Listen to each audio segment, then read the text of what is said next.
Assalamualaikum warahmatullahi wabarakatuh. Halo sahabat Siti, bertemu lagi di Siti Rahmah Podcast, Tanya Solusi pada Ahli.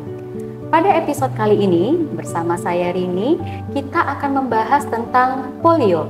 Di sini sudah hadir narasumber kita yang luar biasa, Ibu Dr. Laura Zefira, spesialis anak Embiomed di Rumah Sakit Islam Siti Rahmah.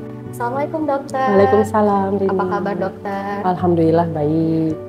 Gak kenal maka nggak sayang nih dok. Jadi sebelum kita lanjut membahas tentang polio ini, silakan dokter perkenalan sedikit apa saja rutinitas dokter sehari-hari. Ya. Hai sahabat Siti, ya perkenalkan saya Dr. Laura Zefira, spesialis anak Embiomed. Saya sehari-hari bekerja di Rumah Sakit Islam Siti Rahmah sebagai dokter spesialis anak dan juga mengajar di Fakultas Kedokteran Universitas Baitur Rahmah sebagai staf pengajar di bagian anak. Wah, luar biasa, sangat produktif sekali ya dok.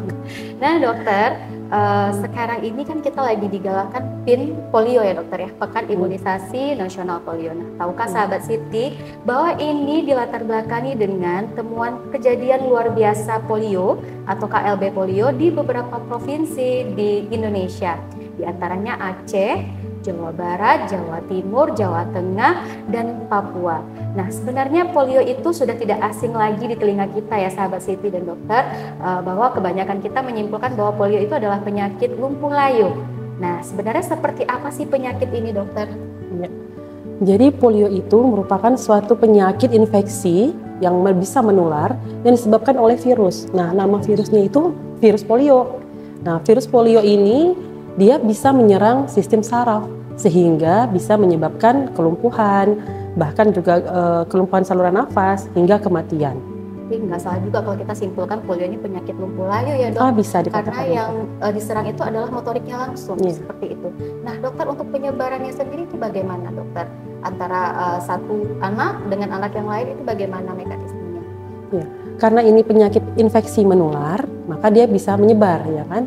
Nah, penyebarannya dimulai dari terkontaminasi dari makanan ya yang terkena dengan feses yang mengandung virus polio. Nah, kemudian dari rongga mulut atau dari hirupan udara juga dia akan masuk ke dalam saluran pencernaan. Nanti akan masuk ke aliran darah. Nah, dari sanalah kalau seandainya dia menyerang sistem saraf motorik bisa terjadi kelumpuhan. Berarti sangat mudah penularan virus ini ya dokter. Makanya kalau satu tempat sudah KLB, berarti se-Indonesia harus mengambil sikap ya dokter untuk diadakannya PIN ini. Baiklah, kalau untuk gejala yang ditimbulkan setelah si anak atau si pasien terserang virus ini apa dok? Nah, ini juga menjadi salah satu hal yang menarik ya, karena gejalanya itu ada yang bisa dilihat, ini jelas karena polio, ada yang tidak. Jadi ada yang namanya paralisis, ada yang non paralisis. Karena dia virus biasanya kan sembuh sendiri nih, ini ya sembuh sendiri. Tapi kalau dia yang non paralisis, gejalanya ringan, cuman radang tenggorokan, ya lemes, gitu ya. Kemudian demam bisa dan sembuh nanti dalam waktu 1 minggu ya paling. Nah, tapi yang beratnya itu kalau seandainya kena ke sistem saraf. Nah, itu juga awal-awalnya mirip nih gejalanya. Tapi setelah itu nanti bisa tiba-tiba mengalami lumpuh layu. Nah, karenanya gejalanya tuh yang ringan ini nggak khas, jadi kita juga agak sulit kan menentukan ini yang kena polio apa enggak nih. Artinya sering kecolongan ya dok? Iya, sehingga itulah makanya harus dilakukan PIN polio ini. Kita mencegah lebih baik, karena sulit ini menentukan siapa nih yang virus polio. Karena batuk, demam, atau nyeri tenggorokan juga banyak gejala-gejala penyakit yang lain yang mirip. Betul sekali. Berarti kalau bisa kita simpulkan, ini memang penyakit yang sangat berbahaya sekali ya dokter ya. Dan untuk penyembuhannya sendiri, apakah ketika anak atau si pasien kena polio itu bisa sembuh dok? Kalau dibilang sembuh seperti sedia kala, kalau sudah lumpuh ya, kalau sudah sampai kerusakan motorik itu enggak. Ya. Tapi bisa diminimalis gejalanya mungkin dengan fisioterapi atau untuk mencegah komplikasi ke infeksi lainnya bisa. Tapi kalau udah kena ke sistem saraf motorik, setahu saya hingga saat ini belum ada obatnya. Makanya penting sekali pencegahan terhadap virus polio ini. artiannya kalau sudah terkena itu sudah lumpuh seumur hidup ya dok? Waduh. Nah untuk ini sendiri bagaimana dok? Siapa saja yang berpotensi untuk tertular atau faktor resiko apa yang memungkinkan seseorang tertular dari virus ini? Iya. Jadi ada beberapa faktor risiko. Yang pertama tentu saja orang-orang yang belum pernah mendapatkan imunisasi polio. Anak-anak ya, terutama yang di bawah 5 tahun yang belum mendapatkan imunisasi polio itu berisiko. Yang kedua, udah imunisasi tapi nggak lengkap imunisasinya. Nah itu juga berisiko karena kadar level dia untuk mencegahnya itu nggak nyampe di dalam darahnya. Sehingga sangat perlu dosis yang lengkap sesuai dengan aturannya karena udah diteliti tuh segitu bisa mencegah. Kemudian yang berisiko lagi adalah orang-orang dengan sistem imun yang rendah, misalnya penderita keganasan, ya kan, atau penderita HIV, ya, nah, itu juga berisiko untuk terkena penyakit polio ini. Nah, kalau untuk umur sendiri dokter, apakah selalu menyerang anak-anak atau bisa orang dewasa seperti kita dokter? Bisa, semua umur, dia nggak milih-milih. Dia nggak milih, tapi anak lebih berisiko karena sistem imunnya kan lebih rendah daripada orang dewasa. Namun dewasa juga bisa terkena polio. Nah, seperti yang dokter katakan tadi, salah satu faktor resikonya ya sahabat Siti, bahwa imunisasi tidak lengkap atau bahkan belum mendapatkan imunisasi polio sama sekali ya dok. Artinya penyakit ini hanya bisa dicegah melalui imunisasi polio. Iya. Benar ya dokter ya. Nah, dan satu lagi ada, ya. Perilaku hidup bersih dan sehat. Nah, iya, karena betul. kan penularannya melalui tadi feses yang terkontaminasi, kan. Kadang kita nggak tahu siapa yang memiliki virus itu, tetapi kalau kita budayakan hidup bersih, ya kan, membuang hajatnya dibersihkan di tempat yang sesuai, yang tepat, dan tidak tersebar-sebar di mana-mana, ya kemungkinan juga bisa membantu mencegah penularan polio ini. Berarti ada dua ya sahabat Siti, imunisasi polio ya dokter ya, lengkap dari anak 0 ya dokter sampai bakal 7 tahun, dan kemudian yang kedua adalah perilaku hidup bersih dan sehat dengan hand hygiene salah satunya dokter ya, dan juga MCK di jamban yang sehat. Nah dokter, kalau untuk teknis imunisasinya sendiri, apakah imunisasi ini rentang umurnya itu hanya 0 sampai usia 1 tahun mungkin, atau ada rentang umur yang harus dokter? Nah, kalau program dari pemerintah ya, programnya itu sebenarnya polio ini dari 0 ya. Pada saat baru lahir ya, itu dikasih polio 0. Kemudian umur 2 bulan, 3 bulan, 4 bulan, ada pengulangannya nanti di umur 18 bulan. Nah, tapi khusus untuk PIN, Pekan Imunisasi Nasional ini, tadi karena Rini udah nyebutin ya, karena adanya tadi wabah KLB ya, di 2023 ini, maka ini diberikan pada anak di bawah 8 tahun. Jadi sampai 7 tahun 11 bulan 29 hari. Nah, itu masih termasuk dalam rank program ini untuk mendapatkan imunisasi polio. Jadi artinya kalau si anak sudah mendapatkan imunisasi yang lengkap ya dokter ya, dari usia 0 harus tetap dapat lagi nih di PIN ini, begitu ya dokter ya? Ya, ini banyak pertanyaan ibu-ibu nanti ya, kalau udah lengkap gimana dok? Iya, kalau sudah lengkap. Karena ini namanya program khusus ya kan? Karena adanya sesuatu hal yang luar biasa, maka ini tetap diberikan. Jadi kita tidak memandang sudah lengkap atau tidak.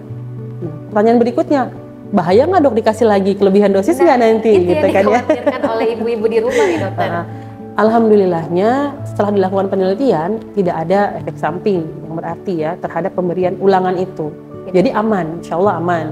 Jadi karena lebih baiklah diberikan daripada tidak.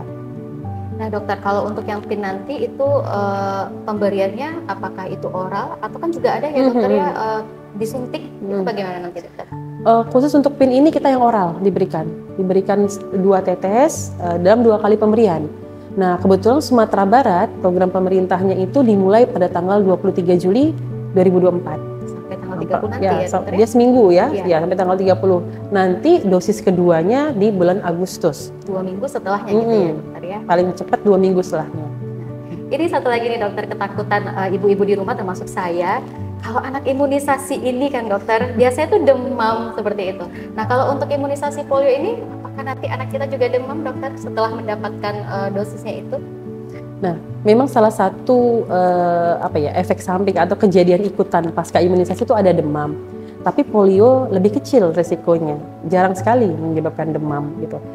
Ya kalau demam juga ya kita kompres saja, kita kasih obat penurun panas. Pokoknya Ya kan? jangan panik ya dokter. Iya, karena itu kan merupakan mungkin respon tubuh anak karena kita memasukkan virus. Jadi kan ada juga beberapa reaksi. Cuman demamnya tidak membahayakan, insya Allah. Jadi jangan takut ya moms untuk membawakan anak-anak moms imunisasi, terlebih nanti ketika pin polio. Nah ada lagi yang bertanya dokter, kalau anak lagi demam nih atau batuk pilek, apa tidak masalah mendapatkan vaksin polio ini nantinya? Nah, prinsip dari imunisasi adalah diberikan pada anak sehat. Makanya kalau demam, maka kita tunda dulu pemberian imunisasinya. Nggak boleh dikasih tuh, karena si tubuh nanti respon yang diberikannya tidak sesuai dengan harapan. Dia sudah lagi lemah kan, jadi harus kita sehatkan dulu demamnya.